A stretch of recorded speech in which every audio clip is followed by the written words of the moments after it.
Thank you, everybody, for coming to the Aaron Torres Podcast YouTube page. If you could do me a quick favor, see that little subscribe button at the bottom of your screen? Go ahead, click that subscribe button.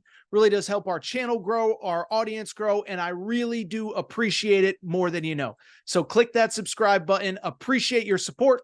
Now, here's the video that you came here for. Mark Pope, he's basically running Noah's Ark at this point, right? Every time we come on air, there are two new commitments to react to. A few days ago, it was Lamont Butler and Otega Owa. On Tuesday night, it was Andrew Kerr and also Brandon Garrison. And on Wednesday, we got two different commitments as Koby Brea, the sharpshooter from Dayton, he commits. And then in the stunner of all stunners, Kriisa commits as well. Let's start with Koby Brea. First of all, if you're watching, you know the background on this kid. He is a special player. He is a talented player, and he does one thing quite literally better than anybody in the portal, and frankly, pretty much anybody better than anyone in college basketball. That is that he shoots the lights out of the ball. Played at Dayton. He is going into his fifth year, shot 49.8% from three. And as I've said a couple times on this show, it's not like he took 24 attempts on the season. This guy shot over 200 threes, 49.8%, the highest three-point percentage in all of college basketball for people that qualified. Now, there were some guys that just didn't get enough shots up, like a Reed Shepherd, to qualify. But Koby Brea, the best player at the shooting position, whatever. Not really a shooting guard, but certainly the best shooter in the portal. He ends up at Kentucky. Now, why I like this, first of all, fascinating recruitment and interesting recruitment. And I'll be blunt. I think if you followed the recruitment closely, probably not totally shocking, okay? At the end of the day, when you talk about this recruitment, this was the kid that came out with the all-time, probably craziest top five that I have ever seen. He got down a few weeks ago to Kentucky, UConn, Kansas, North Carolina, and also Duke. So maybe the craziest top five that I've ever seen. But beyond that, as time started going on, there started to kind of not be a lot of great options for him. North Carolina has R.J. Davis come back. Kansas has Rylan Griffin come back. UConn takes Aiden Mahaney's commitment. And so I just bring it up to very simply say that as time went on, everything started trending to Kentucky. And in the end, this kid ends up a Kentucky Wildcat. And what a get that he is. And I think, frankly, an important get as well. Why do I think he was an important get? The reason is pretty simple, and I think most people listening that care about Kentucky basketball probably know the answer. The bottom line is, look, I love what Mark Pope and his staff, by the way, let's take a moment. I've been giving so much credit to Mark Pope on social media, and I think a lot of people have. But let's give credit to that staff. Cody Feger, Jason Hart, Alvin Brooks III are putting in work, okay? So credit to Mark Pope, credit to his staff. But why I like this commitment, and frankly, why I think this commitment is so important, it's pretty straightforward. It is because Koby Brea fills a very important need for Kentucky and really a spot of need with his ability to put the ball in the basket. When you look at the guys that Kentucky has taken so far this portal cycle since Mark Pope took over, okay? So you had Amari Williams, elite defensive rim protector, not real. He's a scorer, but it's all within 5 feet of the basket. You have Lamont Butler, who I believe is going to be a better scorer than people realize. But Lamont Butler is not a guy that even wants to score 20 points a game. He wants to, in a perfect world, get 14 to 15, get 5.5 assists, get his teammates involved, play lockdown defense, whatever. So you have two great defenders, one of which I think is a little bit more capable offensively.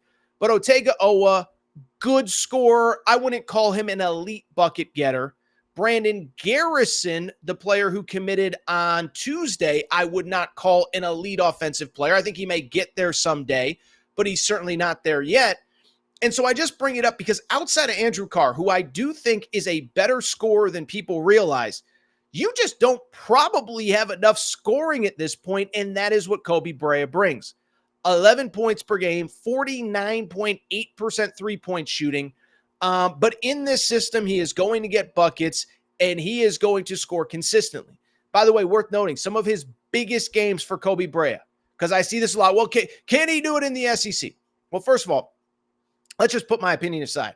If Duke thinks you're good enough, and Kansas thinks you're good enough, and Carolina thinks you're good enough, and UConn thinks you're good enough, I don't know what else to tell you other than you're good enough. But two, I just think that this guy was needed for offensive reasons.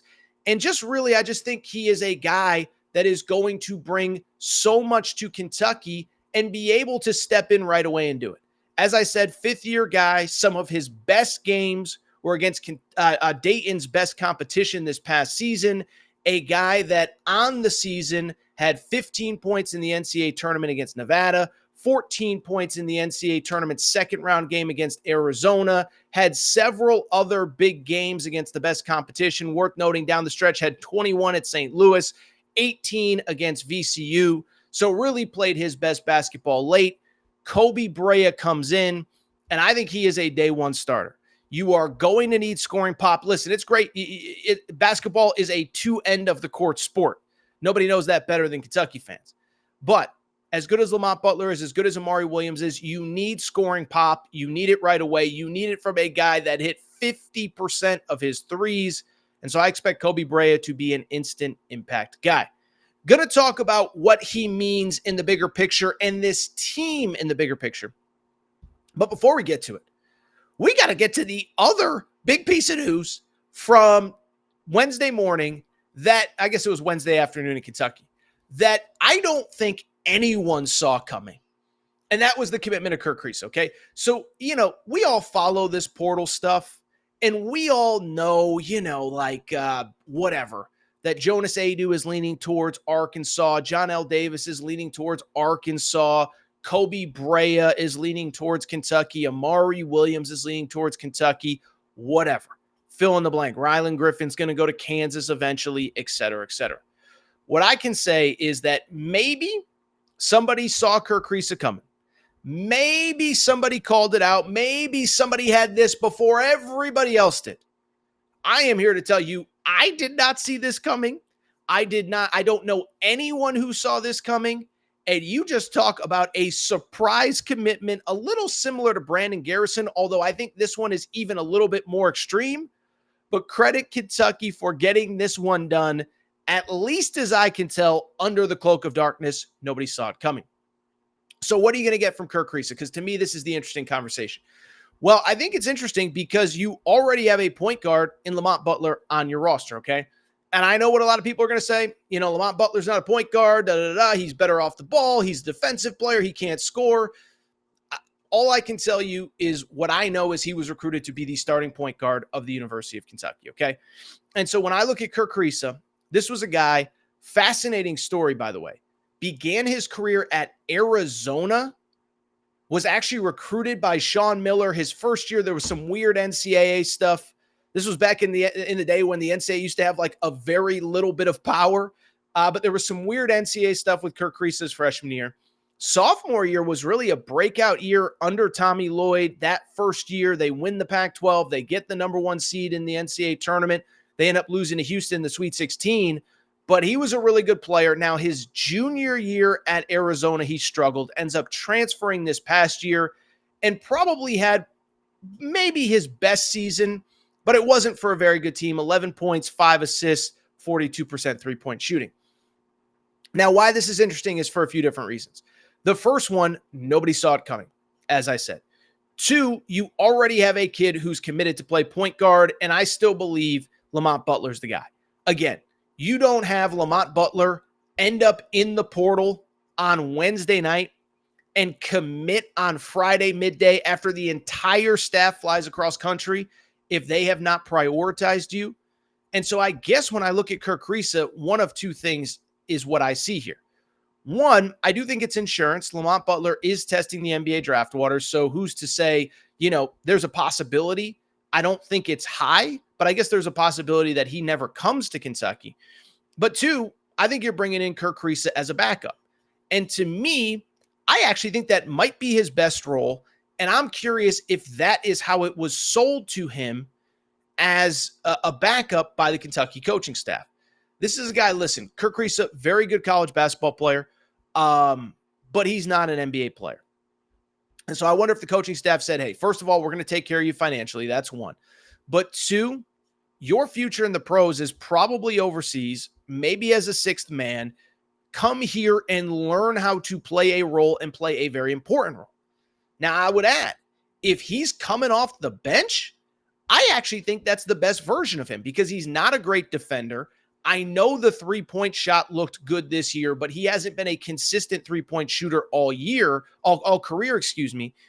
And so really what I think this probably says is you get him in a 12 to 15-minute role, I think he can be very good for you. He can go up and down, can get buckets, can get others involved. He's a very good passer, a very emotional player. That's the other thing, Kentucky fans. If you have not watched him, he'll chirp. He'll get in people's faces. Now, I think it was maybe Drew Franklin, one of the KSR guys, put out the tweet of when he was kind of jawing with Luka Doncic in one of those European tournaments, one of the or not I guess it would have been maybe even like Olympic qualifying or something. But when you're going up to Luka Doncic and you're getting in his face, you fear no one. And I think that's probably the best version of him. Like I said, 12 to 15 minutes, probably put up a lot of assists, run the offense, get buckets. You don't really have to be a defensive stopper. And I think that works for Kentucky as long as that's the role. I think if you're playing him 37 minutes, that becomes a problem. I think I don't think that's the best version of him. I don't think that's the best version of Kentucky. And so I will be interested to see how all the pieces come together. Lastly, on Kentucky, by the way, make sure to drop your questions into the chat. We will get to them later. But with Kerr Kriisa, I could be wrong. But I think outside of Jackson Robinson, the kid who could transfer from BYU and follow Mark Pope, I would think at this point, probably relatively done, in my opinion, I would think, with big names in the portal, right? You now have 9 players. You now have 9 players on this Kentucky roster, okay? You have, obviously, Travis Perry's a freshman. I think he'll be limited a little bit this year. Colin Chandler, the first player to commit coming off of a Mormon mission. I think it's fair to say that probably realistically, this guy's going to need time to figure things out. So I don't think he's going to play 27 minutes a game. But even without those two guys, you now have 7 guys that are coming and expect to play big minutes. You have, in my opinion, I think a starting 5 that looks something like this. I think you probably have Lamont Butler at the 1. I do think you probably play Otega Owa and Koby Brea in the backcourt with them. Both versatile, both can attack the rim, both can hit threes at a very high level. Andrew Carr at the 4 and Amari Williams at the 5. I think that's a very good combination of bookend defensive players. Amari Williams in the paint, Lamont Butler on the perimeter, and some nice scoring with Andrew Carr, Koby Brea, etc. Where it gets especially interesting is that now you have your primary defensive or your primary backup big in Brandon Garrison, former McDonald's All-American. That's not bad. As I've said a couple times, he just finished his freshman year. He's a project. Give him another year or two. This is a guy that could serve as a backup next year for Amari Williams and then be a key contributor in 2025, 2026.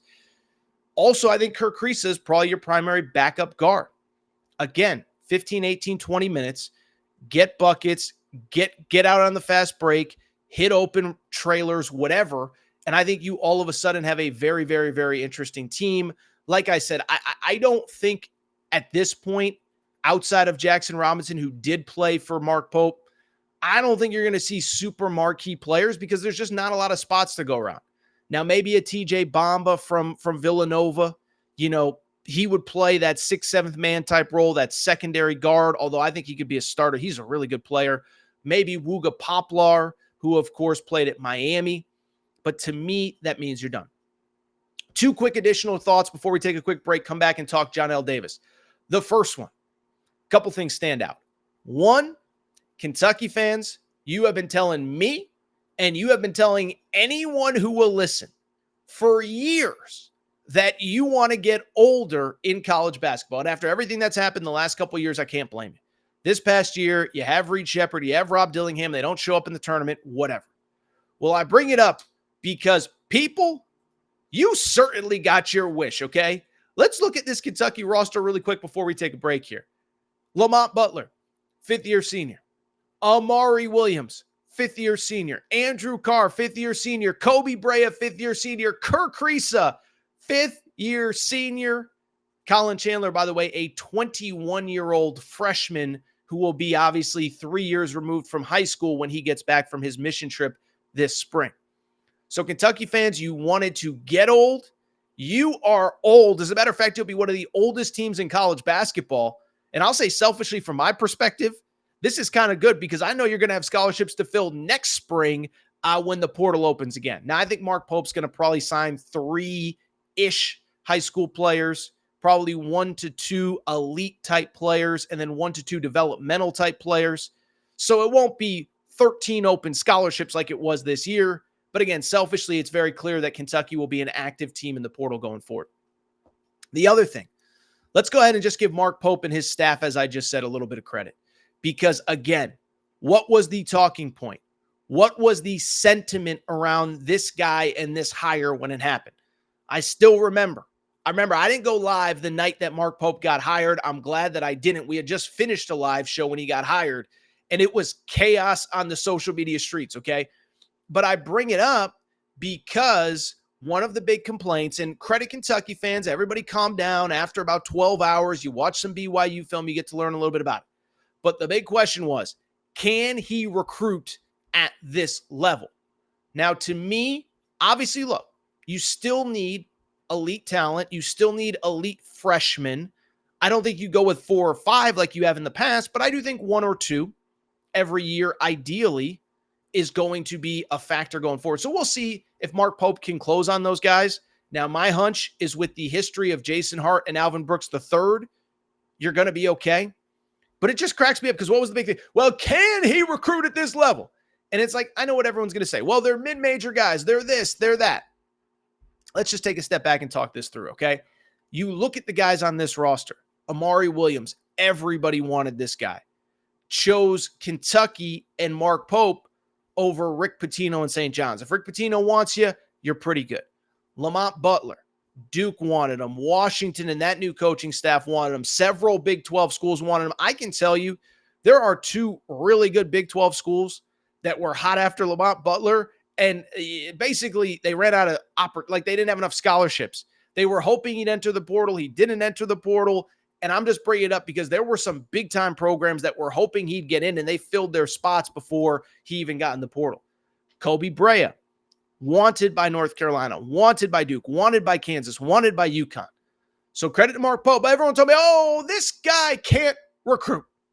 He stinks. He can't recruit. Well, I said, listen, BYU's a different beast. I think I said it on that first show with Pope when he was hired. I said, listen, I don't think there's a school in America that has a smaller pool of guys that you can actually recruit and that actually want to come play for you than BYU. It's no disrespect, but we know about the religious aspect. We know how hard it is, what the honor code is like, what it limits you from doing. And so I said, there's just not a lot of guys that want to sacrifice that at 18 years old going into college. I know that I would not have. And so credit Mark Pope, man. In about 3 weeks, he has proven that he can recruit at the highest level.